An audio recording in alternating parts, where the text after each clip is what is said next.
Good morning বন্ধুরা, আশা করি তোমরা সবাই খুব ভালো আছো। আমিও খুব ভালো আছি।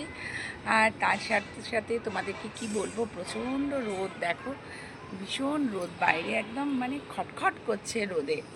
যাই হোক, আমিও একটু আমার বালিশগুলোকেও রোদে দিয়েছি। রোদ পেলেই মনে হয় অনেক কিছু করে ফেলি। তোমাদের সারাটা দিন খুব ভালো হোক, আমার সাথে তোমরা থাকো আমার বাকি ব্লগটা অবশ্যই দেখার জন্য। আমিও এখন রান্না করছি আর ব্লগিং তোমাদের সাথে করছি।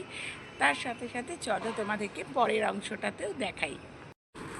রান্নাঘরে এসে কি খাবো জলখাবারে ভেবে আর কুল করতে পারছি না। যাক, একটু ডালিয়া করে নিলাম। ডালিয়াটা প্রায়ই খাই, বেশ ভালো লাগে। আর এই ডালিয়াটা শুধু সকালে বলে নয়, তুমি দুপুরে বা কোনো নিরামিষের দিনে তুমি রাত্রেও খাওয়া যায়। আমার তো বেশ ভালো লাগে ডালিয়ার খিচুড়িটা। আসলে আমি একটু খিচুড়ি প্রেমী, কারণ খিচুড়ি হলেই আমার যেন মনে হয় সেটা রাস্তার ধারে কোনো মন্দিরের একটু লাইনে দাঁড়িয়ে পড়ি, এরকম ব্যাপার। আর শুধু ডালিয়া খাবো, তার সাথে একটু গোল গোল করে আলুও ভেজে নিয়েছিলাম। এই গোল গোল আলু ভাজা দিয়ে ভাত খেতে ঘি দিয়ে কাঁচা লঙ্কা দিয়ে বেশ ভালো লাগে। তোমরা ভালোবাসো? আমি তো বেশ ভালোবাসি।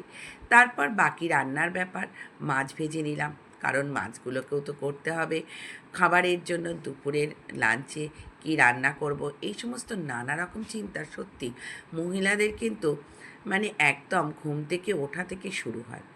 মাছটাও করে নিয়েছিলাম একটু অন্যরকম করে, ঠিক কালিয়া নয়, তবে কাছাকাছি ওরকম। তেলের মধ্যে বেশ কিছুটা গোটা গরম মশলা আর অনেকখানি কুচো পেঁয়াজ দিয়েছিলাম। কুচনো পেঁয়াজের মধ্যে রেগুলারের যে মশলা, আদা, জিরে, ধনে, রসুন বাটা একসাথে, তার সাথে 4টে কাঁচা লঙ্কা দিয়ে দিয়েছিলাম। আর একটা গোটা টমেটো কুচি করে দিয়েছিলাম। দিয়ে ওটা যেই নরম হয়ে এলো এবং মশলাটা কষা কমপ্লিট, তার সাথে দিলাম একটুখানি টক দই। টক দইটা দিয়ে খুব ভালো করে নেড়ে অল্প গরম জল দিয়ে মাছগুলো দিয়ে দিয়েছিলাম। নামানোর আগে দেখো কি সুন্দর লাগছে, নামিয়ে নিয়েছি। দারুণ লাগছে কিন্তু, আর খেতেও বেশ ভালো হয়েছিল। সন্ধে হতে না হতেই ছেলে আবদার করলো একটা জায়গায় নিয়ে যাবে। কোথায় নিয়ে যাবে, কি ব্যাপার কিছুই জানি না, বেরিয়ে তো পড়লাম। তারপরে যখন গিয়ে ঢুকলাম, ওরে বাবা, চোখ একদম মাথায় উঠে গেল। মানে এটা একটা কলকাতার একটা নামি রেস্তোরাঁ, আর ভালোই লাগলো ভিতরের অ্যাম্বিয়েন্সটা, ভীষণ সুন্দর, অসাধারণ। আমি চেষ্টা করলাম আমার ক্যামেরায় যতটুকু সম্ভব বোঝানোর জন্য। যদি তোমাদের এখানে যেতে ইচ্ছে করে বা তোমরা যাবে মনে করো, অবশ্যই আমাকে কমেন্টস করো, আমি নিশ্চয়ই তোমাদেরকে লিংক দিয়ে দেবো। সত্যি বলছি, ভেতরের অ্যাম্বিয়েন্সটা না ভীষণ সুন্দর গো, না গেলে আমি বুঝতাম না। গিয়ে তো বসলাম তিনজনে, আমি, ছেলে, কর্তামশাই। ওপরটাও কি সুন্দর করে সাজানো, তাই দেখছিলাম, একটু ঘুরিয়ে ঘুরিয়ে ক্যামেরার মাধ্যমে তোমাদেরকে বোঝানোর চেষ্টা করলাম।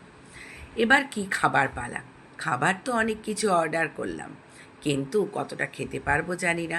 চলে এলো মেনু কার্ড হাতে, দেখে তো সবই মাথায় উঠছে চোখ, কারণ দামটাও তো কম নয়।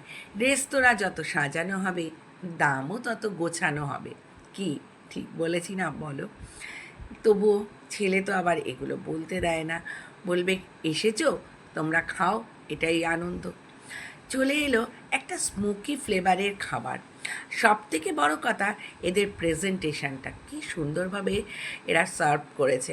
একটা সুন্দর সস দিয়ে, গ্রিন সস দিয়ে চলে এলো একটা কাবাবের আইটেম।